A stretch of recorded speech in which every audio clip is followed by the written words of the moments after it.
শেখ হাসিনার সরকারের বিরুদ্ধে ছাত্র জনতার আন্দোলনের শেষ পর্যায়ে তা দমনে সেনাবাহিনী সহ বিভিন্ন বাহিনীকে মাঠে নামানো হয়েছিল, কিন্তু সেনাবাহিনী মাঠে থাকলেও আন্দোলন দমনে কোনো ভূমিকা রাখেনি।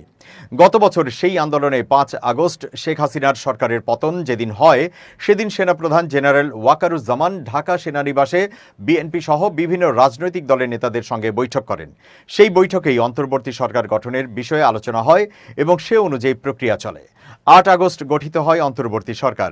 অন্যদিকে ৫ আগস্ট থেকে ৮ আগস্ট দেশে কোনো সরকার ছিল না। এই ৩ দিন আইন শৃঙ্খলা সহ সার্বিক পরিস্থিতি সামলাতে হয়েছে সেনাবাহিনীকে। রাজনৈতিক দলগুলো দাবি করে থাকে তারাও সেনাবাহিনীকে সহযোগিতা করেছে, কারণ বেসামরিক প্রশাসন ও পুলিশ বাহিনী বিপর্যস্ত হয়ে পড়েছিল। সেনাবাহিনীর সেই ভূমিকা আলোচনায় ছিল। এছাড়া অন্তর্বর্তী সরকারের যখন ৮ মাস হতে চলেছে, গণ অভ্যুত্থানের ছাত্র নেতৃত্বের একজন হাসনাত আবদুল্লাহর একটি বক্তব্য ঘিরে সেনাবাহিনীর ভূমিকা আবার আলোচনায় এসেছে। হাসনাত আবদুল্লাহ এখন তাদের নতুন দল জাতীয় নাগরিক পার্টির মুখ্য সংগঠক।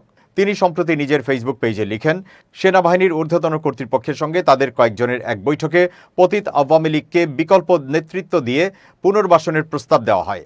ওই বৈঠকে নাগরিক পার্টির আরেক নেতা সার্জিস আলমও ছিলেন। তিনিও বিষয়টা নিয়ে ফেসবুকে পোস্ট দেন।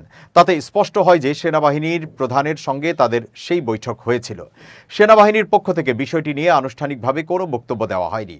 তবে হাসনাত আবদুল্লাহর ওই বক্তব্যের পরই তা আলোচনার জন্ম দেয়। জাতীয় নাগরিক পার্টিও রাজনীতিতে অনেকটা কোণঠাসা হয়ে পড়ে। বিএনপি ও জামায়াত ইসলামী সহ রাজনৈতিক দলগুলো ভিন্ন ভিন্ন মত প্রকাশ করে। রাজনীতিতে সেনাবাহিনীর ভূমিকা নিয়ে খোলামেলা আলোচনা হতে দেখা যায়। সেই আলোচনা এখনো চলছে।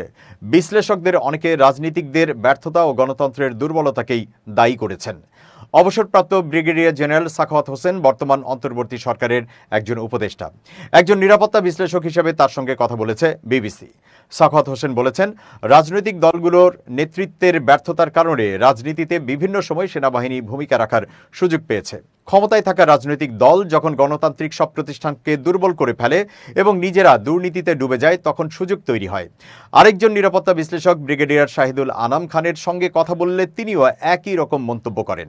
তবে রাজনৈতিক বিশ্লেষক মহিউদ্দিন আহমদ ব্যাখ্যা করেন ভিন্নভাবে।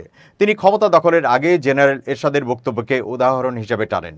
দেশ পরিচালনায় সাহায্য করার জন্য সেনাবাহিনীকে সুযোগ দিতে হবে বা সম্পৃক্ত করতে হবে বলে বক্তব্য দেওয়ার কয়েক মাস পর জেনারেল এরশাদ ক্ষমতা দখল করেছিলেন।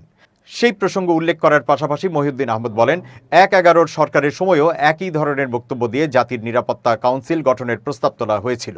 অবশ্য সেটি আর হয়নি। রাজনীতিতে সেনাবাহিনীর ভূমিকা থাকলে তা যে দেশের জন্য ক্ষতিকর, সেই বিষয়গুলো তুলে ধরেন বিশ্লেষকরা। মহিউদ্দিন আহমদ বলেন, দক্ষিণ এশিয়ায় পাকিস্তানের শুরু থেকেই সেনাবাহিনী রাজনীতিতে হস্তক্ষেপ করে আসছে। দেশটিতে সেনাবাহিনী কখনো নিজেরা ক্ষমতা দখল করেছে, কখনো পেছন থেকে ভূমিকা রেখেছে। ফলে দেশটিতে গণতন্ত্র ও রাজনীতি দাঁড়াতে পারেনি। বাংলাদেশেও সামরিক শাসনের সময় সংবিধানের মৌলিক অনেক বিষয়ে পরিবর্তন আনা হয়েছে, যার ক্ষতিকর প্রভাব রাজনীতি সহ সার্বিকভাবে পড়েছে বলে বিশ্লেষকরা বলছেন। তারা মনে করেন, রাজনীতিকদের দুর্নীতি, অনিয়ম সহ ব্যর্থতার কারণে মানুষের আস্থা নষ্ট হয়। তখন সাধারণ মানুষও সেনাবাহিনীর ভূমিকা প্রত্যাশা করে থাকে। কিন্তু এর ক্ষতিকর দিকগুলো সবার বিবেচনায় রাখা প্রয়োজন। রাজনীতি রাজনীতিকদের হাতেই থাকা উচিত বলে তারা উল্লেখ করেন।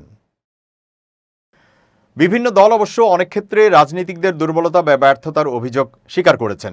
বিএনপির স্থায়ী কমিটির সদস্য সালাউদ্দিন আহমেদ বিবিসি বাংলাকে বলেন, রাজনীতিবিদদের দুর্বলতা ও অনেক ক্ষেত্রে অদক্ষতার কারণে বিভিন্ন সময় সেনাবাহিনীর ভূমিকা রাখার সুযোগ তৈরি হয়েছে।